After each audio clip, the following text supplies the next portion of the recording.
Monday morning, 9:47 a.m., you're in the interview. Fourth one this month, and they ask about salary expectations. You say a number, they pause, look at each other, and then comes the line. We can't offer that right now. But this is a great opportunity for experience, and you hesitate, because you need the job. So you accept less money, more hours, and the promise that experience will pay off later. And in that second, you made a deal with your own future. Except the terms were never actually explained. You're not building experience. You're being exploited with permission. And the worst part? You think it's an investment. But investments have returns, timelines, clarity. This has none of that. Just a vague promise that it'll be worth it without anyone defining what it is or when later arrives.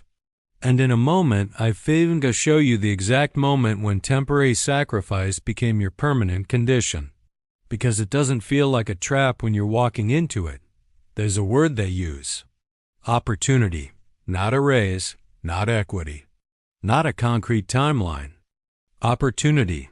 And that word does something specific. It shifts the frame. Now you're not underpaid. You're investing in yourself. You're not being taken advantage of. You're paying your dues. And once that frame is set, asking for fair pay feels greedy. Feels like you don't understand how the game works. But you understand perfectly. You just don't want to believe it yet. 6 months in, you're doing 3 jobs. The one you were hired for, the one the person who quit used to do, and the one nobody wants to do. And you're doing all 3 for the salary of one. And when you mention it, they say the same thing. We know you're stretched thin. We see you. This experience is valuable, and you accept that, because being seen feels like progress. Even when being seen doesn't come with being paid. Being seen isn't the same as being valued. It's just being useful. Now ask yourself, if you left tomorrow, would they pay the next person what you're worth? Or would they find another person willing to accept the same deal you did? Let me show you what's actually happening. You accepted below market. So now you're producing value at full capacity, but being compensated at a discount. That gap between what you produce and what you're paid, that's not going into a fund for your future. That's profit, immediate profit, for them. And the experience you're gaining is how to work at a deficit. That's not a transferable skill. That's a habit. And habits don't negotiate salary. Market rates do. Now look at what happened to the person who didn't take that offer. They walked. Took another month. Found a company that paid properly from day one. And 3 years later, they're ahead. Not because they worked harder. Not because they're more talented. But because they started at the right baseline. And baselines compound. Your underpaid start doesn't just cost you now. It anchors every offer after. Because your next salary is based on your current one.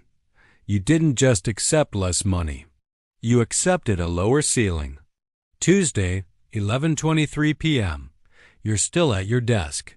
Everyone else left hours ago. You're finishing something that's due tomorrow.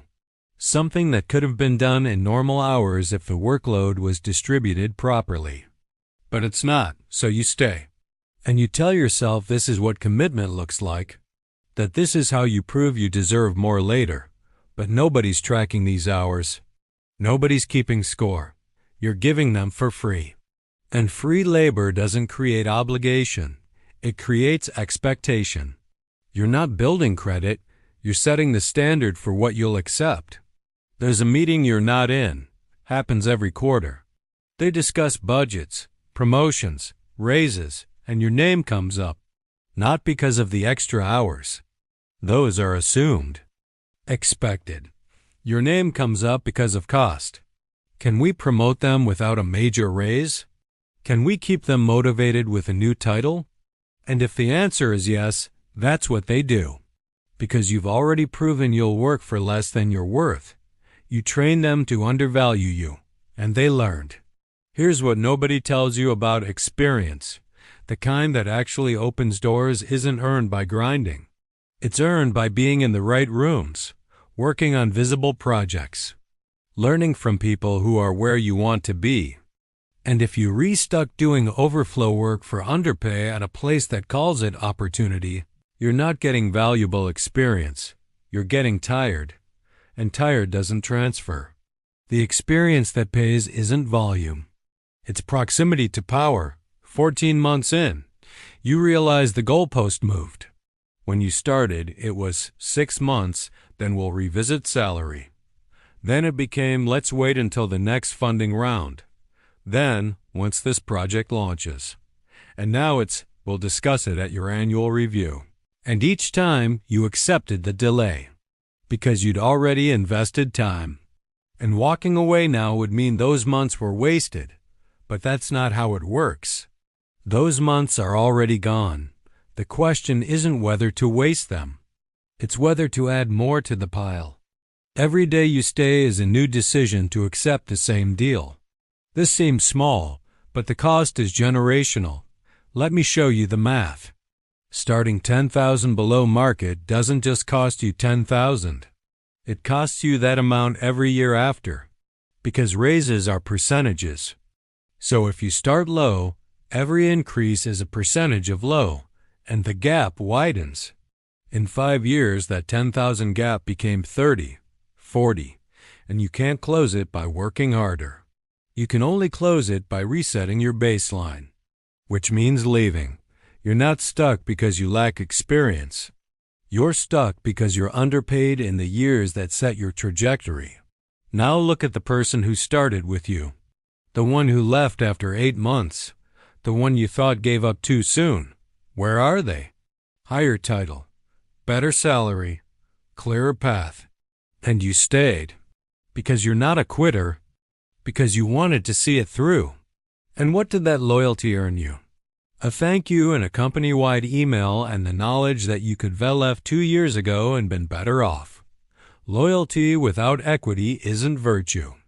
It's just unpaid labor. Saturday afternoon, you're working again. Not because there's an emergency, because there's always more to do. And if you don't do it, it piles up.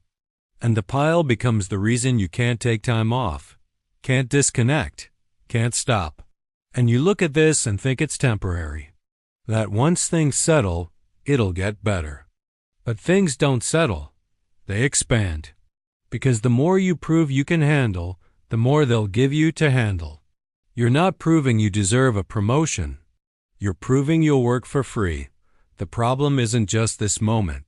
It's what accepting this moment teaches you about your own worth. There's a conversation you need to have, not with them, with yourself, where you ask, what am I actually building here? Not what you're doing, what you're building, because doing keeps you busy, but building requires strategy. Requires asking, in 2 years, if I stay on this exact path, where will I be? And if the answer is, maybe slightly better than now if everything goes perfectly, you're not on a path. You're on a treadmill, and treadmills don't go anywhere. They just burn energy.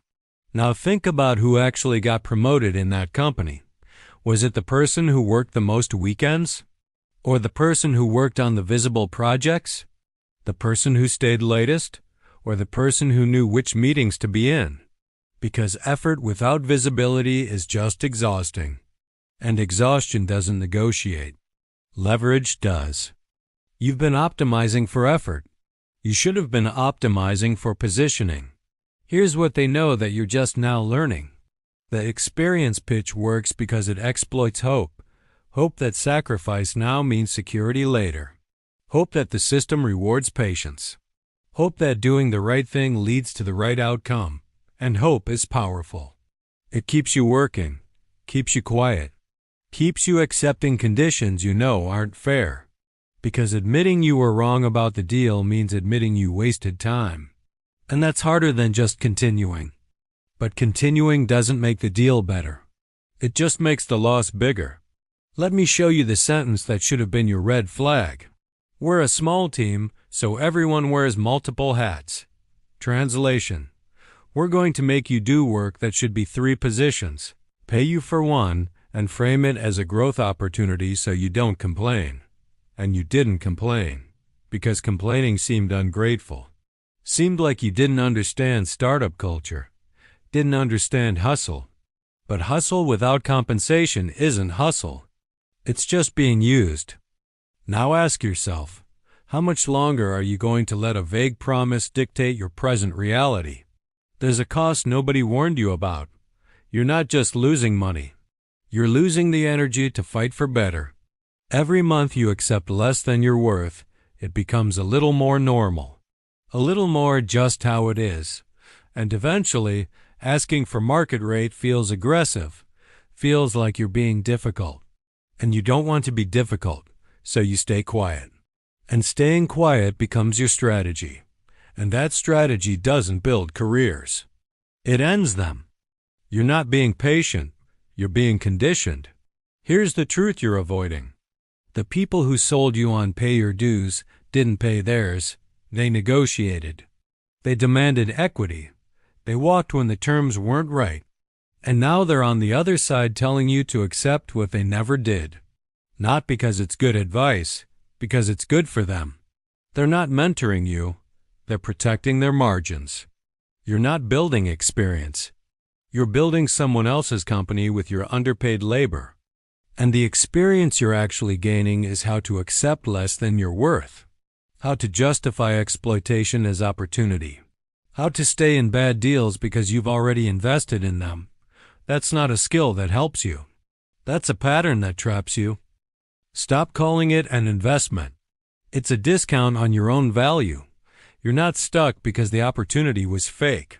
You're stuck because the opportunity was real for them, not for you.